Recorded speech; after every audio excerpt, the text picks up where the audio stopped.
Hi, welcome to Senior Solutions. I'm your host, Karen Halloran from Azure Healthcare. And today we have on the show Mischelle McNall from Berkshire Hathaway. Welcome to the show, Mischelle. It's so good to see you. Thank you, Karen. It's always so good to see you too, and I'm so excited to be on the show today. So thank you for inviting me. You're welcome. I'm sure you're a wealth of knowledge. Everyone's gonna learn something today. I sure hope so. That's my job. That's what I'm here to do. So we may as well just jump right in. You can tell us about yourself and your why. Why do you do what you do? Awesome. This is my most favorite question. So hello, everybody. I'm Mischelle McNall. I am a senior real estate specialist with Berkshire Hathaway, HomeServices, Commonwealth Real Estate.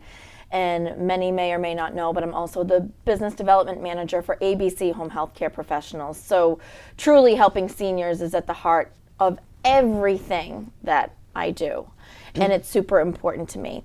And, you know, as far as my why, Karen, it may sound cliche, but my grandmother, Regina, she is my why, and I lost my nanny, is what I called her. I lost her in 2008, and it was the hardest thing that I've ever had to go through. I was super close with her, lived with her my entire life, along with my mom, and she was my second mom, and didn't really know what I was going to do when I lost her. And I just remember, even as a young kid, right, because when I lost my grandmother, I was in college, and I remember sitting there thinking, what do people do that don't have anyone?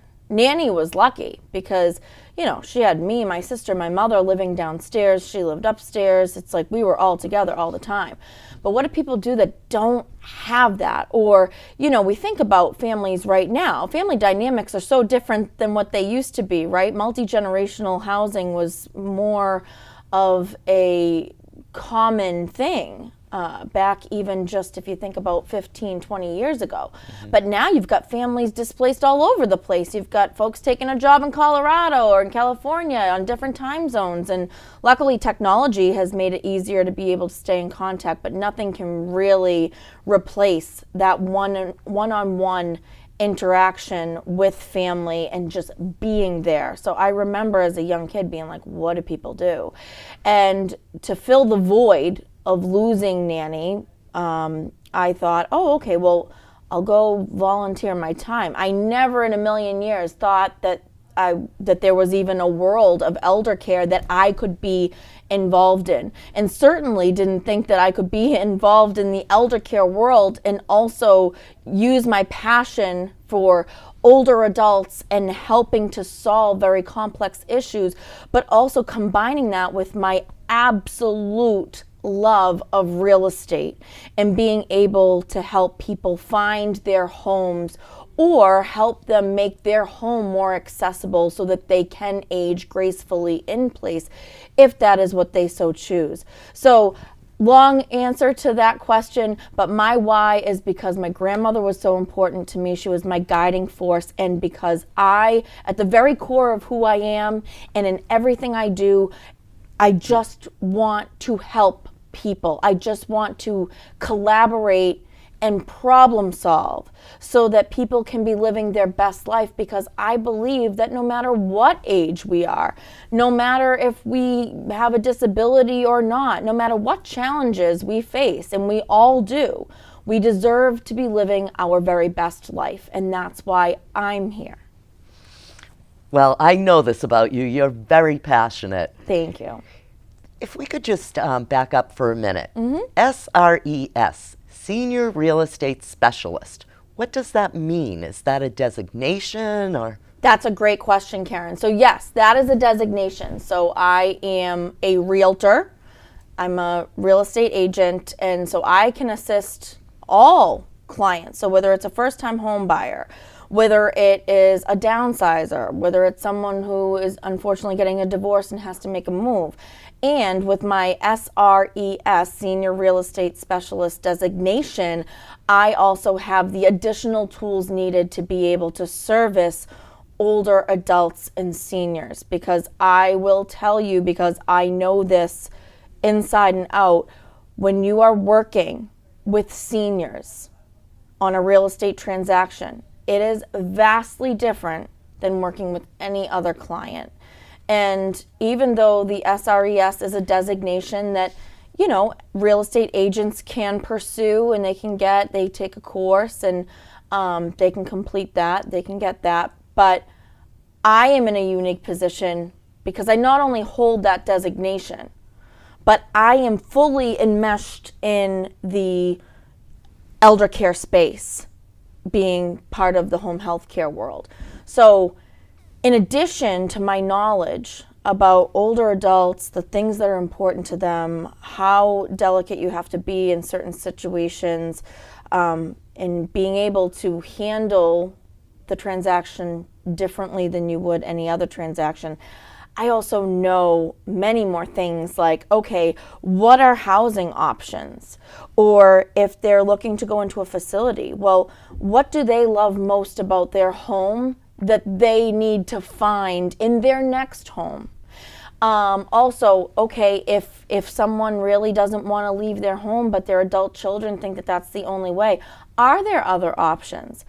Can you try out home health care and, you know, be able to maximize your assets? And then, you know, once the time comes and it is time for the move, then be able to facilitate that and make that as seamless as possible. There are a variety of things that you need to really, you know, consider, which I know we'll talk about later on in the program.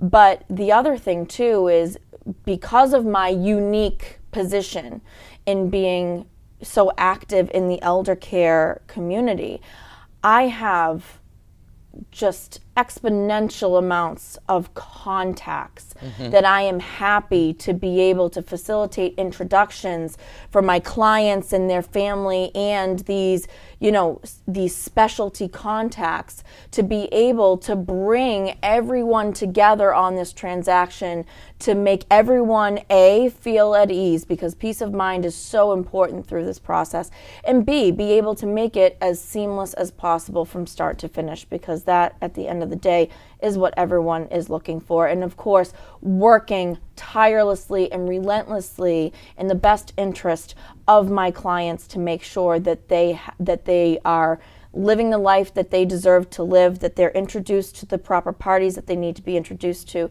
that we, if they are selling their home, that we sell their home in, you know, as quick as a time frame as they would like and for the most money possible, while also making sure that they are kept abreast of everything that's going on so that they don't feel in the dark, because everyone knows, no matter how old you are, if you don't really know what's going on, you're feeling kind of anxious. And certainly when you're dealing with older adults, they don't need to feel any more anxious than they already feel during this transaction. So I really make myself available to them. And again, it's because I know both sides of this, and because I cared for my grandmother. So I know what it's like when I'm empathizing with family members if they are the primary caregivers for their loved ones. I hear you, I see you. That's great. And I'm sure it's such an emotional time. So I think you've touched upon why it's important for a senior to work with a senior real estate specialist. Is there anything you'd like to add to that? Yes, I think that there are a bunch of, you know, considerations that should be thought of prior to embarking on the process, Karen. So some of those issues that I would, you know, really like to bring to light is, okay, are there older adult children or nieces, nephews, or family members that are going to be involved with this process? And, you know, there are any number of reasons why they may be involved. Maybe the technical seller or owner of the property, the older adult or senior, maybe they have some cognitive issues, and they need, you know, someone else to be able to step up and assist them through the process. So it's about making sure that, you know, the communication is clear amongst the family. Who is involved? Why are they involved? And making sure that, you know, especially folks that have multiple children, maybe they have 5 kids, but 3 of them are living elsewhere in the United States, and then there's 2 of them that are here in Massachusetts, you know, making sure that those other children that are in other parts of the country understand what's going on. Everyone has to be on the same page, because you want that to be first and foremost before you even start diving into the process.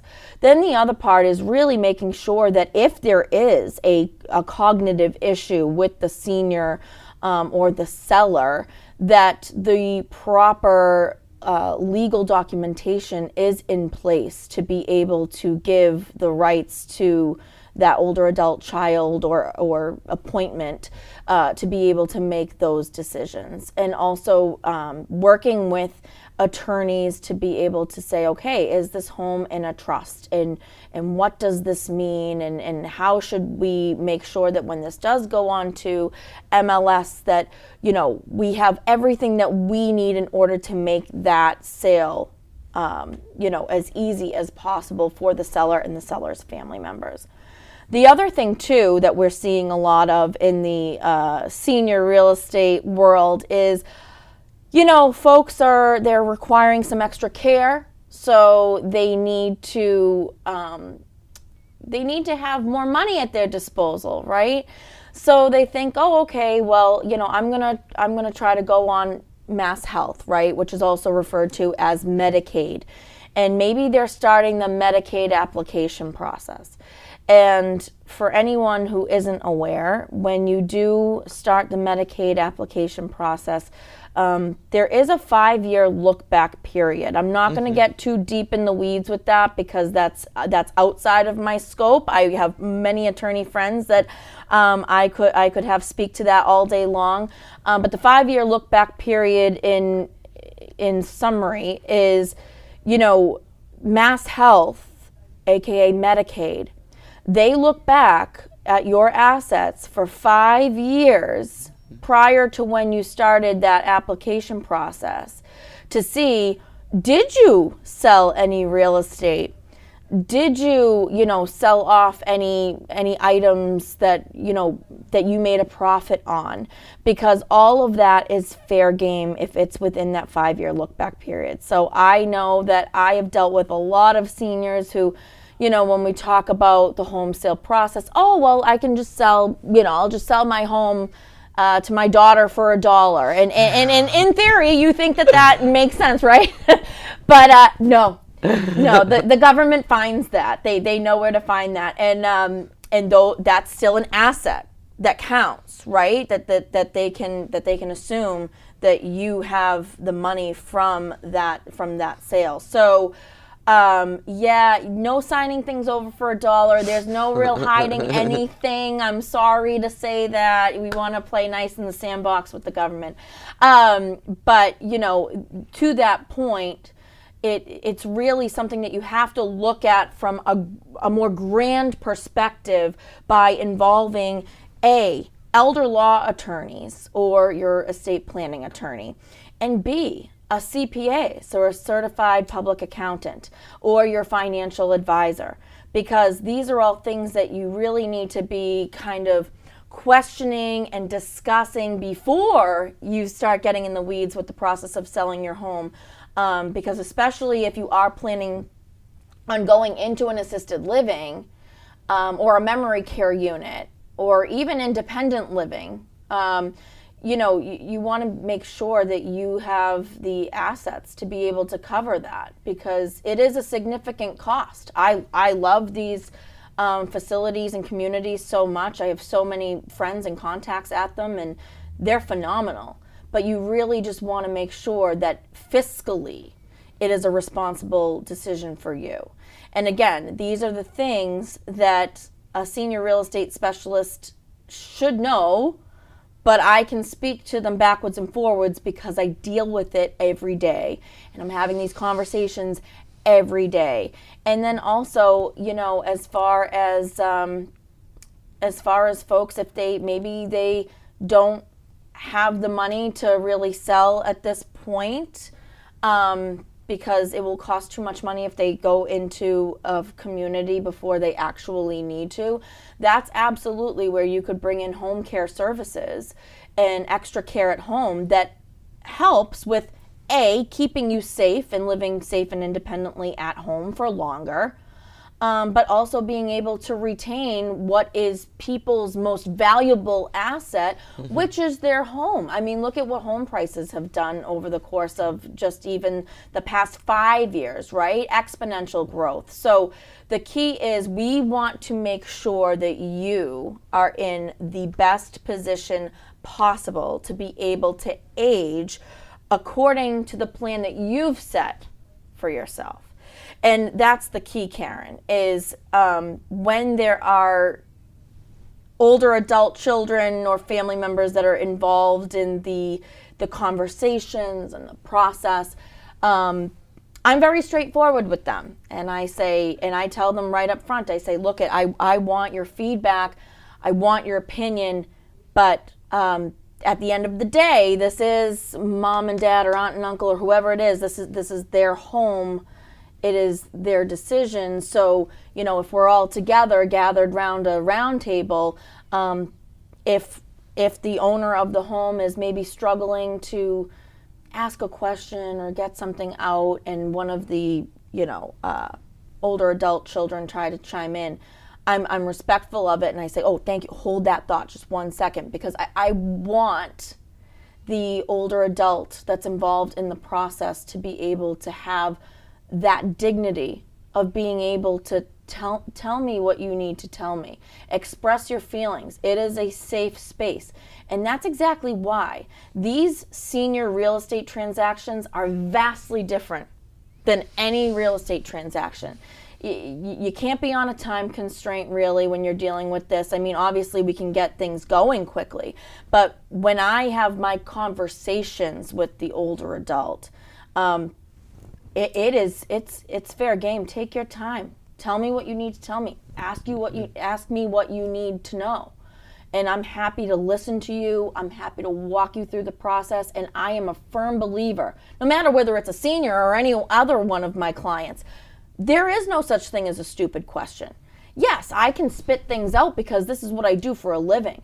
But if you're not doing this for a living, if you're not, fully involved in this process day in and day out, a lot of these, ideas and these processes are really complex. So they require some clarification. And I'm very patient, and I'm happy to explain however many times needed to make sure that someone understands, because I am a firm believer in a well-informed decision is the best decision. So you are a wealth of knowledge. I'm sure Thank everyone you. at home has learned a lot, because I know sitting here with you having this conversation, I have learned a lot. Thank you. Now, Mischelle, if somebody would like to get in touch with you, how would they do so? Very easy. I'm everywhere. So if you wanted to get in touch with me, you can certainly call my cell phone. It is 781-258-9323. That's my mobile phone. I'm also available by email. So my email is Mischelle, MICHELLE .McNall, MCNALL, @commonmoves, all one word, .com. And that is my email. Someone can reach out to me there. And also, if someone is inquiring about home care services or maybe additional services through the elder services agencies or anything like that, or just the process in general of who they should be talking to if you want to prepare for selling your house or figuring out what kind of age plan is going to work best for you. I can also be reached at Mischelle, MICHELLE, @abchhp.com. So again, Karen, there are a multitude of ways that someone can get a hold of me, and I certainly hope that they make good use of my number and emails, because I would love to talk to anyone. And I think that something that's important for everyone to know is that not only am I licensed in Massachusetts, but I'm also licensed in New Hampshire. So I can assist folks that are, moving across the border, whether they're going from New Hampshire to Massachusetts or Massachusetts to New Hampshire. I am able to help them seamlessly through that process, which is another nice thing, because maybe someone has a home in New Hampshire that they have to sell because they want to go into a community in Massachusetts. Well, I can help them with both of those things. They don't have to deal with two different people because I'm a one-stop shop. And again, I know it sounds corny, but one call does it all. Just call Mischelle McNall. I love that. We'll put your information up too so Awesome. people can figure out how to get in touch with you. Yeah, great. I'd like to end the show with 3 questions. Okay, all right, throw them at me. So the first one is, tell us a fun fact about you. Ooh, that's a good one. A fun fact about me. Well, I sing, and I've been singing ever since I was a child. I sing everything from pop, country, rock, and for all my folks watching, I do some Patsy Cline. But yeah, so I love to sing. I actually went on a cruise in February with my family, and it was hilarious. We were at the piano bar on board, and the guy playing the piano, someone had requested I Will Survive by Gloria Gaynor. And he was like, I don't know this one. I was just about to leave, and I said, wait a minute. I know it. Do you care if I help you? He's like, oh, no, come on up. Well, that led to me singing until 2 a.m. on the cruise ship. It led to a lot of people exchanging emails and phone numbers. And then some people were like, I thought you were a plant for Carnival Cruise Line. I was like, no, it's just me. So that's great. Yeah, so that's my fun fact. I'm also, as much as I am professional, obviously, first and foremost, but I'm goofy and I love Disney. Everything is Disney in my life. Just try to be a positive force and unapologetically myself. So those are my fun things. Well, you are wonderful. Don't ever change. Oh, thanks, Karen. All right, the second question is, we love animals on the show. Do you have any pets? Well, it seems like I'm in good company then, because yes, I have 3 dogs. Wow. I have Jesse is a Beagle boxer, and he's 55 pounds. And then I have Bentley, who is a cockapoo. He's 22 pounds. He's adorable, dark brown, curly hair. He's my love of my life. And then we have Teddy, who's a Shih Tzu, and he is 10 pounds. And he is so adorable, has the best personality. But out of all the dogs, Teddy runs the house. Like, I literally look at my dogs and I'm like, okay, I have to go to work now because, who's going to support you? I got to support you. Like, I work for my dogs. They live quite the life. So that's great. And then the last question is, you just touched upon that you went on a Carnival cruise, but it is summer. Do you have any vacation plans? So I don't have any immediate plans at the moment, but some exciting things that I do have coming up is my sister, my baby sister. She is getting married in Sanborn, New Hampshire. Yep. So on July 1st. So, geez, that's coming up.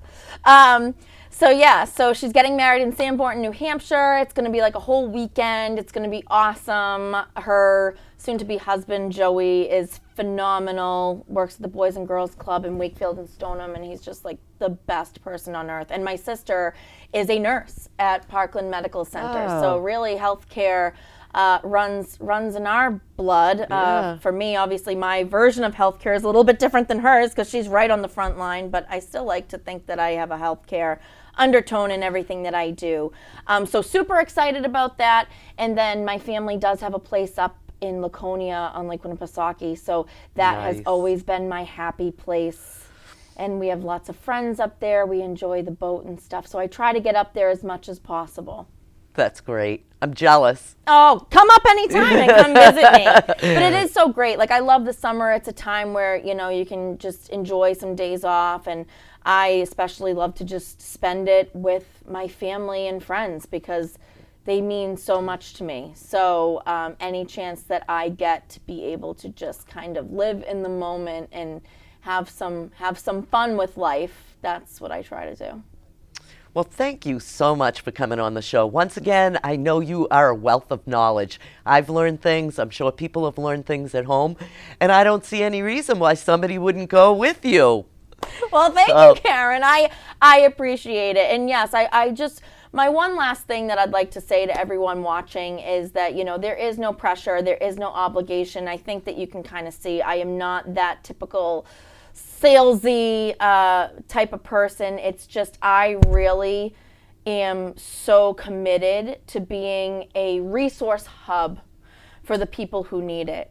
And certainly if you ever are one of my clients, you have my promise to you that I would always do everything humanly possible to be able to help you and, of course, put your best interests first and foremost above all. So I do hope that you will reach out and that I'll get the chance to chat with you a little bit more. And thank you, Karen, because this is what a nice platform to be able to come out and have a conversation and chat with some nice folks. And, Azur is really, really lucky to have you. This is amazing. Well, thank you. You're very and thanks welcome. again for coming on the show. Of I really course. appreciate it. And thanks for tuning in today. I hope you've learned a lot from this show. And until next time, have a great day.